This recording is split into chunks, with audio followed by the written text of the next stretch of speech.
هلته د خولې د وازولو نه دي دلته په بوسو پسې دروزي ولي صاحب ژوند خو زمونږ دو په دار کو دا په جلسو کې چې څوک ډوزي ولي شینټک زمونږ ازلي دشمنان دوی په خوږه خوږه کې ځان تازه کوي او توپانه دا کم د ایمان درجه شیخ په بړستنه کې ایمان تازه کوي ته به وایې چېرته یې بلها وجلي داسې د شکل نه چاقو ښکاري او په کور کې ښځې نه یریږي مړه او بهر چې تا ته دېرش مرګو ښکاري وس کېږي نو دوه درې پې وکړه او څومره چې ډېرې وي راغونډ وي سړی او دا درته چا وي چې ګناه ده پکې په یوه ښځه کې خو کونډ وي سړی ودرېږه متلې نه شمه یو قدم کله چې نظر مو اکسیډنټ وکړي زه توپان چې ښکلې چېرته وینمه تار مې د زړه شاټ شي او کرنټ وکړي او مولا په خوله کې دمول ویلي او په دوډې روان دي په دوران راځي او مولا په دې خبره پوهه نه دی په ما دې ښکلو ته پیریان راځي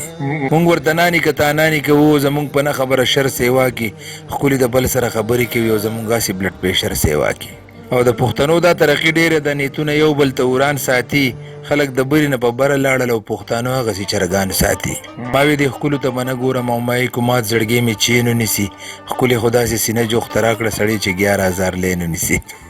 خروغ رمټ وي خو اوتر شي دا بیماري په ځای په ځای راځي او د حسن دومره برکت دی ګوره شیخ ته په ښکلو ساټو بې راځي ربه چې تا دې پیدا کړي ښکلي او ځکه خو هر چاته خواږه ښکلي دي او دا چې په مخ باندې کرېمونه مږي صاحبه دغه دوبرګه ښکلي دي زمونږ د قدر د قیمت خبرې د تورم خان پلانکي بابا بچیو په خپله هېڅ یو کار کولی نه شو د تنقیدونو د بلا بچیو او ما چې د چا د لاسه ورته د انګل هغه ما د سره روغ وکړه ما وی اشنا بیا خو راغاړې وځه هغه ما د سره ټوغه وکړه خلک پسې دی او دا مونږ پسې یو ماله په دې باندې جړا راشي زمونږ د ملک خوش قسمتي وګوره یو جړا کوشي بلې جړا راشي یو بل د ګوړي په غونډانو ولي او یې لیونې چې پکې پرخ ګوري او شاعري دې مقام ته ورسېده ځان له به واجله خلک ګوري په ذوالخرچي نه د کو فکر وکړي سړی چې یار باندې زرکه ولګی سړی ته داسې خوشحالي محسوس شي لکه په نو بال چې چکه ولګی ډېر ښه دی هغې زه ځان ته رانږدې کړم داسې ویلې د خوږ زړه د ټکور په شانې جینۍ په دواړه مخه ښکل کړم ویې بیجانه ته زما د رور په شانې خپل درته وایي او پردي دي ګڼي خلک په داسې دایره کې ساتي چې لوړ مقام ته صاحبان ورسي لاندې ملګري په تیاره کې ساتي زه بې تعلیمه او انپړ سړی یم د دغې لارې برابر نه یم زما شعرونه خلک سله واوري زه پروفیسر نه یم ډاکټر نه یم څوک چې د علم په رڼا کې لوی شي او څنګ به د بل په سهاره چلیږي او هغه به چېرته ترقي ونه کړي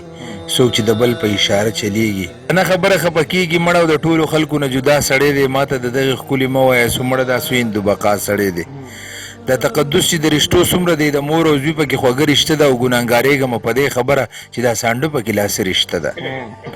ما ته خو وایي چې ګناه ده پکې او صاحبه نور ورته په خپله ګورې مونږ په ځوانۍ کې یو مونږ نه پوهېږو ته خو بوډا یې نه ته څه له ګورې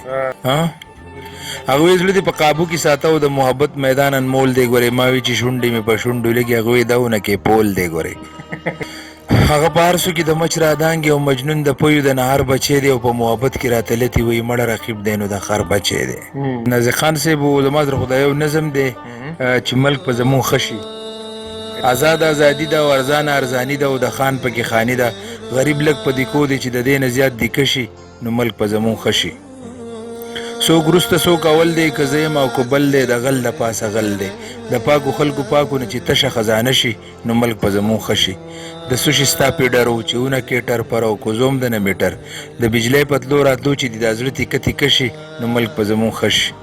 بینډۍ کو الوګانو اوس ګرځي په اسمانو نو ټینګه ورته ځانو پشته ګوړه چینو کې چې د خوله پیکه پیکه شي نو ملک په زمون ښه شي ځوانۍ کې د بوډا کې او د روغ د لرغچا کې او پیسو نه دي سپا کې کو چرته په غلطۍ کې د وکیل لاس کې ډنډه شي نو ملک په زمون ښه شي اشنا مو وایي چې زر شي چې ښځې را بهر شي ماحول بسې مضر شي بیا اړوته سپي چې د ایمان تازه تازه شي نو ملک په زمون ښه شي چې وخت راشي د ووټو بیا لاس وایي په کوټو راوباسي د سور نوټو وایي ورځمه دا غریب کو په سلګون باندې دوکه شي نو ملک په زمون ښه شي جوړو نوي چلونه او پریوتې د ډیمونه او چې راشي امدادونه او په دغه $100 چې ډیمونه لږ بانډه شي نو ملک به زمون ښه شي ملګرو لاهوري دی دا چا وی چې زوري دی او زمونږ سره غوري دی زمونږ مزایل دی چې په مونږ راغوټه شي نو ملک په زمون ښه شي پېښور دی کو باګرام دی اشنا د بل غلام دی او توپان ستا کلام دی چې راشي شنټګان دلته په دې ځای کې دیره شي نو ملک په زمون ښه شي